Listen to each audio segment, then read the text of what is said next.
ODM. Sawa. Our party leader, His Excellency Raila Amolo Odinga, my fellow deputy, Hassan Joho, honorable delegates, ladies and gentlemen. Siku ya leo ni siku ya muhimu. And being the first time that we are meeting after elections, the 2022 elections, I want to thank all of you for the role that you played during the last elections that enabled us get as many seats that we got as reported today in the Secretary General's report. Ladies and gentlemen, as you come here, you must know that ODM is a national party. It is not easy to put up a national party like we have ODM. And I want to thank my party leader for the sacrifices that he has made to make sure ODM stands the way it is for the last 19 years. There are other parties that were formed and the parties collapsed when the founders retired in active politics or when they passed on. There are also some parties which have survived for many years. A party like ANC in South Africa has survived for so many years, and it has won the presidency since independence of that country. The party like CCM in our neighbor country, Tanzania, has survived for so many years, and it has also won the presidency since the independence of that country. That is where we want ODM to be, a party that will live beyond ourselves. As we move on, as we retire, as we pass on, ODM remains as a major party in this country. Some of us, you know very well where we come from.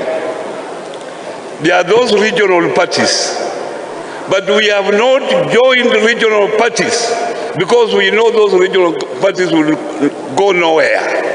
What they can do is just support others, and then a few of their party leaders get appointments here and there, and that's all they can do. But we as a party, ODM, this is the only party, because being a national party, that can form government. And I'm happy that my colleague has said that we are going to form the next government 2027. The loss of 2022 was very painful to some of us, and I know even to many of you. It was very painful when our election was stolen. But let me say this. When this issue of our party leader going to AU, there was unnecessary excitement about who will be the party leader. They came artificial groups. I was even grouped in a group that I don't know where that group was decided. Joho was put in another group. And then we had unnecessary remarks from other quarters. I will plead with you leaders. When you are a national leader, you go out there, weigh what you are going to say in the public. And you should respect this party. We are in this party to stay. We are in this party because this party is a national party. And that's why we are not subscribing to those regional or tribal parties. The NADCO report, you know the basis, how it came.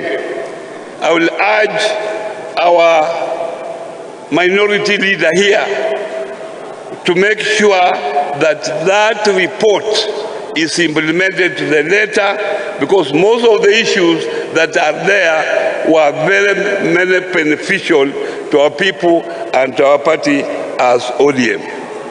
Lastly, Baba, as you go to AU, we wish you all success, and we pray that God gives you good health and strength as you go around campaigning for that position.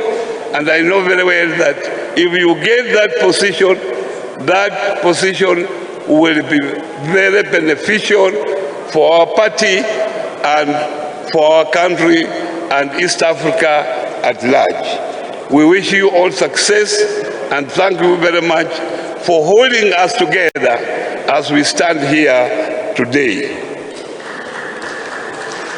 Ladies and gentlemen, now is my single authority to invite, and I will request all of you to stand. We invite